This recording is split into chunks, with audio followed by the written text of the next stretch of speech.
Hello there, this is Glenn Barry with Dr. DMV LLC, and I'm back with another video. In this video, I'm going to talk about the 1977 vintage Yamaha Natural Sound stereo receiver model CR-420. This is a classic Yamaha silver face stereo receiver with a brushed aluminum faceplate and a walnut veneer wood case. It's a solid state component using transistors rather than vacuum tubes, and it uses mostly discrete electronic components rather than integrated circuits like you had in the 1980s. It's a receiver, which means that it has an AM/FM tuner, a preamplifier, and an amplifier all in one component. Stereo receivers were extremely popular in the 1970s. Receivers were less expensive and took up less space than separate components. A stereo system based on a receiver was often the centerpiece for entertainment in many homes. In the 1970s, you would have a receiver, a pair of speakers, a turntable, and then an 8-track tape deck or a cassette deck or a reel-to-reel tape deck. This would let you listen to the radio, play records, and play or record tapes. It was really common back in the 1970s to record music from FM radio to blank cassette tapes. This was back before you had so many other choices with the internet, video games, gaming computers, smartphones, and home theater equipment. This is a Yamaha Natural Sound stereo receiver CR-420. This was made from about 1977 through about 1979, and this is on kind of the low end of their 1977 receiver model line. It was rated at 22 watts per channel into 8 ohms, but that was a very conservative rating from Yamaha. It was really closer to about 30 watts in reality, and it's got plenty of power to drive most speakers that you might be using with this unit. And this thing cost $290 in 1977, which is the equivalent of $1,485 in 2024. And this thing weighs 19 pounds and has really good build quality. And this is all an indication that stereo receivers were kind of a big deal, and people were willing to spend quite a bit of money in the late 1970s to have something like this. So I'm going to walk you through kind of quickly what all the controls are on this and what they're used for and how they work. Down at the bottom left is the power button. If you look at the little silhouettes on these indicators, if you push it in, that means it's on. And that little click that you just heard, hopefully, is a speaker relays. It's a speaker protection circuit, and it makes sure that you're not putting out a dangerously high DC voltage to the speaker jacks that could damage your speakers. And then going from left to right, you've got 2 headphone jacks, and it's for the old-fashioned 1/4-inch headphones that were common back then. And this would let 2 people listen to headphones at the same time. Then you've got speaker A and speaker B, so you could have 2 sets of speakers connected to this, and you could have one of them on or both of them on. And this is a little different than modern units, because if you plug in headphones on this, the speakers will keep on playing unless you turn them off with the speaker button. Moving to the right, you've got the high filter button right there.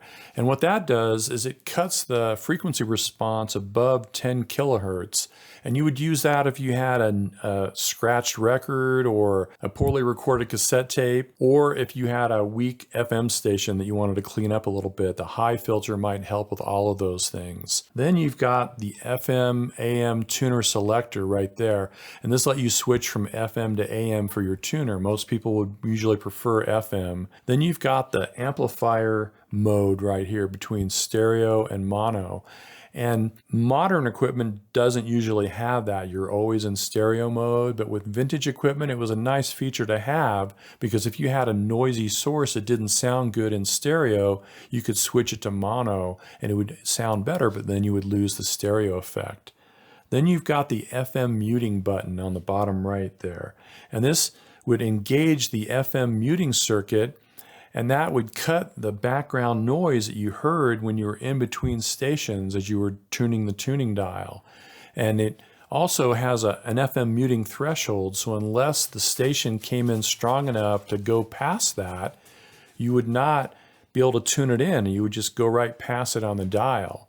And If you wanted to have stereo on this, you have to have FM muting turned on. If you notice right here, I got an FM stereo button right there, and it's turned on because the FM muting is turned on and I'm tuned into an FM station. But if I turn this off, now it's in mono mode and the FM stereo light goes out. So I'll turn that back on, and that's how we want to hear it.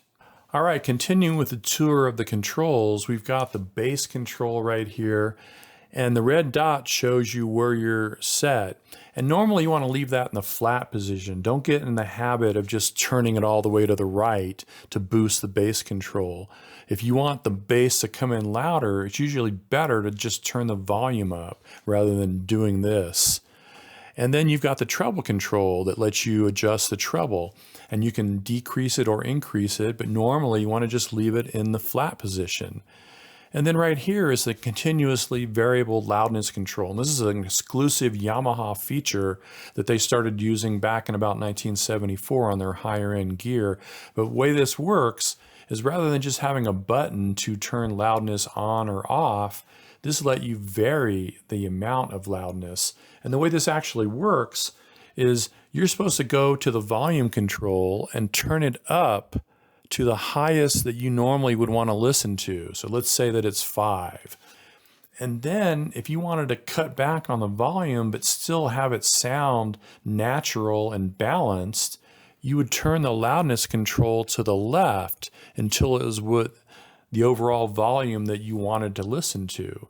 And the loudness control, the way it works is it boosts the bass and the treble a little bit, but cuts the mid-range, so it still sounds natural and good even when the volume is turned down up to a lower level. So that's how that works. So normally you start off at flat and then turn it to the left to adjust it.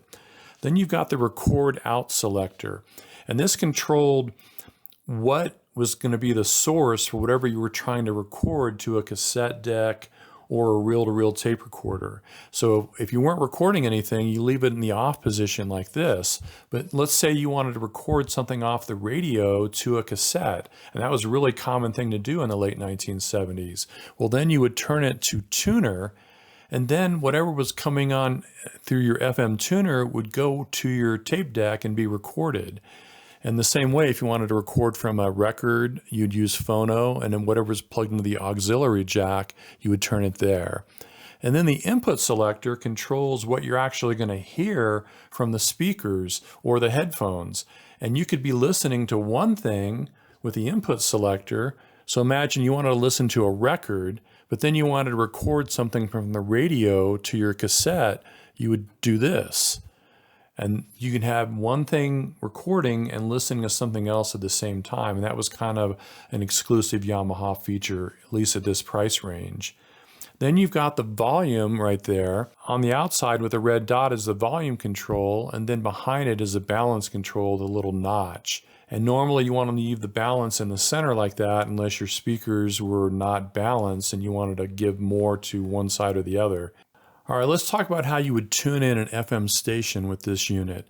What you wanted to do is you would spin this knob right here. And as you're doing that, it changes the indicator to show what you're tuned to, and it also changes the FM tuning meter there. And what this is doing is showing you the center of the channel. So you want it to be right in the center like you see there. And you also want to have the FM stereo light come on. But remember, with this unit, you've got to have FM muting turned on or else it won't be in stereo. So if I turn the FM muting off, the FM stereo light goes out even though I'm still tuned to that station. And that's how it worked. And it was a little bit trickier than a modern piece of equipment that just has a frequency readout that's digital, and you just push a button and it goes right to a station. And that's why this has a big heavy flywheel and had a kind of a nice feel to it. And that's how vintage equipment worked in the late 1970s. This is the back of a Yamaha CR-420 receiver, and this is a 1977 vintage receiver, and this is sort of typical what you'll see on the back of one of these receivers. So I'm going to go through all the connections back here and explain what they're for. So starting at the left, you've got a 75 ohm unbalanced antenna connection. This is for coax cable, and you had to strip it and run it through the bottom here, and then have the bare in center wire curved and inside of this connector. And not too many people do that anymore, and more modern receivers and higher end receivers from back then would have an F-style connector that you screwed onto with a coax cable like this. And then you've got the 300 ohm unbalanced connector, and this is the way that I typically would use this right now. So you've got a converter, it's called a balun, that goes from 300 ohms to 75 ohms, and it connects right here on these two terminals, and then it goes up here to a coax cable to an external antenna, and that's usually the best quality that you're going to get with a receiver of this vintage. And then if you wanted to listen to AM for some reason, you would use this antenna. And this little connector right here would let you have a single antenna go up and take care of your AM and your FM. But I'm not listening to AM, so I have that up here as you see, and they explain it in the instructions right there. So moving to the right, we've got the phono jacks and then the ground connector for a turntable. So if you have a turntable that has a phono output as opposed to a line level output, you want to use these phono jacks because then it has a phono preamplifier built into the receiver. Now, if you've got a turntable that only has line out instead, you'd want to use the auxiliary jack right here, or you could use the tape playback as an input. So you've got different options there. But what people typically do with vintage receivers is you probably have something like a CD player or a super audio CD player or a streamer that you might want to use, and you could connect out to the auxiliary jack. That's the first choice. And then you could also use the tape playback for that too. And then if you actually have a cassette deck or an open reel tape recorder, that's what the tape monitor is for here. So you can have the playback and the rec out. So this is going out so you can record whatever you want from the tuner to that tape deck, and then this is the playback connector. And notice on these RCA connectors, it's got the left at the top and the right at the bottom. And most RCA connectors are color-coded. So red means right, and then usually white or a lighter color, like in this case silver, is left. And if you get that backwards, then it's going to be backwards from left to right. So moving over, the next thing is here's the speaker connectors. And these are old-fashioned spring-loaded connectors, and they won't accept banana plugs. So what a lot of people might do is take speaker wire and just strip it. But the problem with that is that it tends to fray over time. So I use these little converters here that go to a solid wire that fits into that spring-loaded connector. And this particular receiver has two sets of speaker outputs. So you've got the A connection right here for your first set of speakers, and then the B for your second set of speakers. And again, notice that it's color-coded. So red is positive and black is negative, and it's really important that you do this correctly and that you look at your speaker wire, and usually your speaker wire has color coding. So in this case, there's a little black stripe that you can see that's going here. And you want to make sure that negative goes to the negative on your speakers and positive goes to the positive. You don't want to get those reversed because then your speakers will be out of phase. And something I've been seeing a lot lately on eBay listings and on Reddit listings is that people, for some reason, instead of connecting the speakers correctly, is they'll connect both speakers to these vertical ones. So instead of having it here, they're here and here. And that means you're only getting the right channel because this is right and this is left. And you actually have to have both speaker connections turned on from the front panel to even hear anything. And I'm not sure why, but I've seen a lot of that lately. And then finally, a lot of receivers and amplifiers back then had what were called convenience outlets. So you've got two outlets on this particular model, and one is switched and one is unswitched. And the difference is that unswitched means that it'll stay on all the time, whatever's plugged into this, regardless if the receiver's turned on or not. And then the switched outlet is only turned on when the receiver is turned on. So depending on what you had plugged into there, you might want to pick the switched or the unswitched outlet. And notice that you don't want to plug anything in here that uses more than 200 watts. And 200 watts is quite a bit, but you wouldn't want to plug in something like a big external power amplifier, for example. But things like tape decks and CD players are going to work just fine there. And you just don't see this on modern equipment anymore. And that was kind of a nice feature to have back in the old days. Okay, this is what I was talking about, where I see people doing this a lot in eBay listings. The way these speaker cables are hooked up is wrong. Don't do it this way. Because all that's happening here is you're getting the right channel to one speaker and then the right channel only to the other speaker.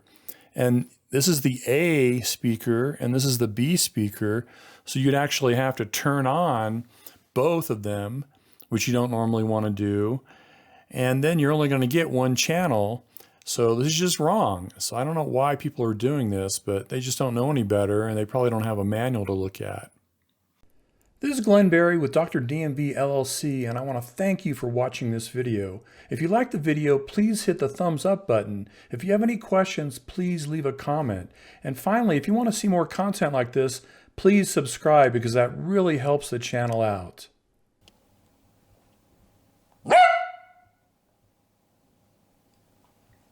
Really? You have a lot to say.